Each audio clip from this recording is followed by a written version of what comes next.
আসসালামু আলাইকুম, সবাই কেমন আছো? আশা করি সবাই ভালো আছো। আমিও আলহামদুলিল্লাহ অনেক ভালো আছি। তো আজকে অনেক দিন পরে বাবার বাড়ি চলে আসলাম।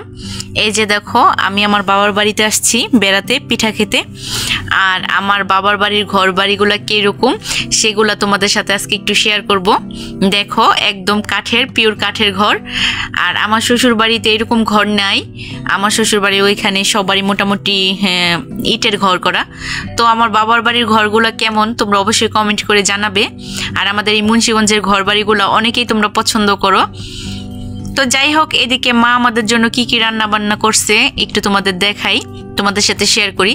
এই যে দেখো, প্রথমে যেটা দেখতে পাইতেছো বাটির মধ্যে, এটা হচ্ছে ফলি মাছের কোফতা।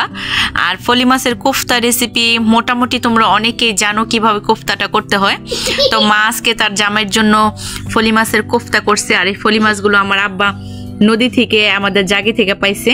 আর এটা হচ্ছে একদম অরিজিনাল সাগরের পোনা মাছ। পোনা মাছ তোমরা অনেকেই পছন্দ করো। আর এটা হচ্ছে কলই শাকের রেসিপি এর আগেও আমি তোমাদের অনেকগুলো দিছি।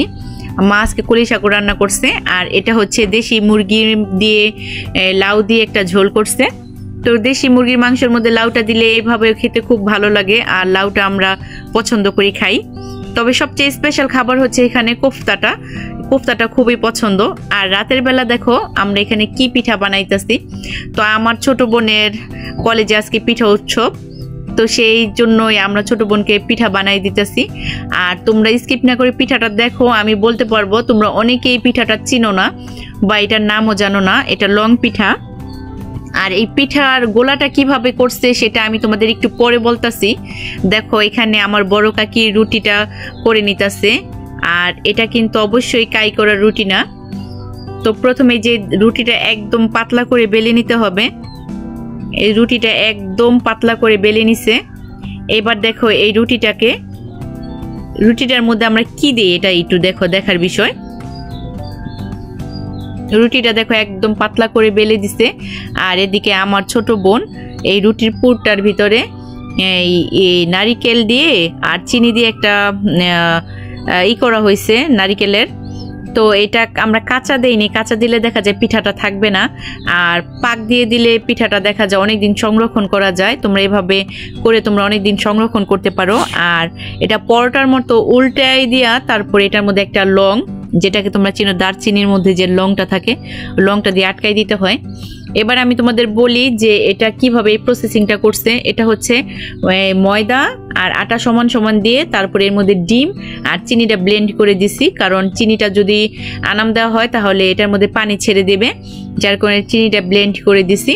তারপরে এটাকে কোনো কাই করি নাই, এইভাবে হাতে মেখে এটাকে আর কি গোলাটা করছি। তো এইভাবেই মানে এটার গোলাটা করা। আর এটার মধ্যে এত পরিমাণে একটা সেন্ট, এত সুন্দর একটা ফ্লেভার। আর সবশেষে এটা একটু ঘি দিয়ে যদি মিলানো যায়, ডোটা করা যায়, তাহলে আরও বেশি একটা ফ্লেভার আসে। এই যে দেখো, দুইটা পিঠা এখানে আমার বোন সুন্দর করে আর কি করে দিছে। এই যে দেখো, পিঠাগুলো একদম কমপ্লিট বানানো। এবার এদিকে মা একটা কড়াইয়ের মধ্যে কিছুটা তেল গরম করে নিছে। তো তেলের মধ্যে একে একে সবগুলো পিঠাগুলা দেওয়া হবে। এই যে দিয়ে দিলাম। এবার পিঠাগুলোকে আমি এই পাশ ওপাশ করে লাল লাল করে ভেজে নেব।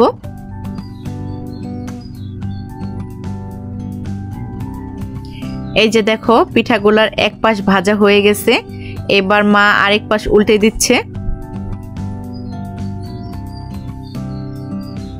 আর এই কাজটা অবশ্যই ডুবো তেলে করতে হবে। অল্প তেল দিলে পিঠাটা সুন্দর ভাজা হবে না।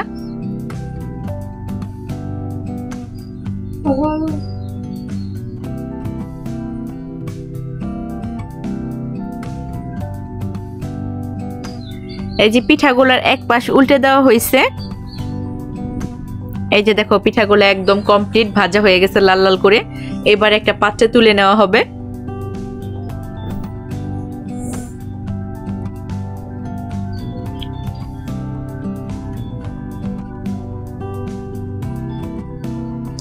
তো এই দিকে আমি চিন্তা করলাম যে সবগুলা পিঠা একই রকম ডিজাইন না করে একটু অন্যরকম ডিজাইনও করো। তো আমি পুলি পিঠার মতো করে দেখো অনেক বেশি করে পুর দিয়ে তারপরে পুলি পিঠার মতো বানাই দিতেছি। তো অনেকেই আমরা এরকম ভাপা পুলি করে খাই বা পুলি পিঠা রান্না করে খাই দুধ দিয়ে।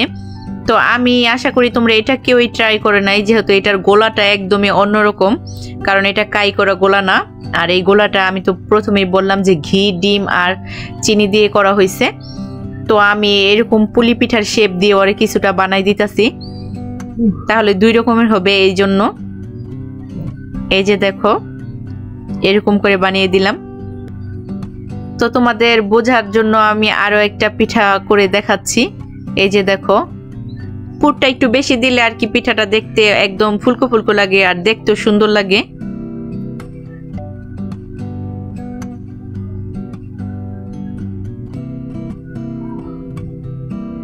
তোমরা কে কে পিঠার মধ্যে এরকম ডিজাইন করতে পারো অবশ্যই কমেন্ট করে জানাবে।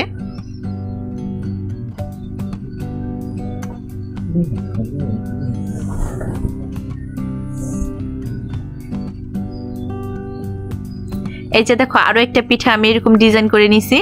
তো যাই হোক, এরকম করে সবগুলো পিঠাই ভাজা হয়েছে। ভাজার পরে ভিডিওটা বড় হয়ে যাবে, এই জন্য ওইগুলো আর ভাজা দেখাই নাই। এই যে দেখো পিঠাগুলো কতটা সুন্দর হয়েছে আর দেখতো একদম আনকমন। আমি তোমাদের বলতে পারি তোমরা অনেকে এই পিঠাটা সম্পর্কে জানো না, কারণ অনেকে কাই করে তারপরে ভিতরে পুরটা দিয়ে তোমরা ভেজে নাও। ওই পিঠাটা আর এই পিঠাটার মধ্যে অনেক তফাৎ, আর খেতেও একদম আলাদা স্বাদ। তো তোমরা অবশ্যই এরকম ট্রাই করবে, দেখবে খেতে অনেক মজা লাগে। আর এটা দেখি তোমরা বুঝতে পারতেছো যে এটা আমি কিভাবে করছি। এই যে দেখো এইদিকে পুলি পিঠাটাও, যেমন পুলি না আর কি, ভাজা পুলিটা দেখো এখানে দেখো কতটা সুন্দর হয়েছে, এক একটা ফুলকো ফুলকো হয়েছে, আর একটা পিঠাও এখানে নষ্ট হয় নাই। তো এই পিঠা রেসিপিটি 2টা তোমাদের কেমন লাগছে অবশ্যই কমেন্ট করে জানাবে। আর আমাদের এই মুন্সিগঞ্জের ঘর বাড়িগুলো কেমন লাগছে সেটাও কমেন্ট করে জানাবে। আজকে এই পর্যন্তই, ভালো থাকো, সুস্থ থাকো, আল্লাহ হাফেজ।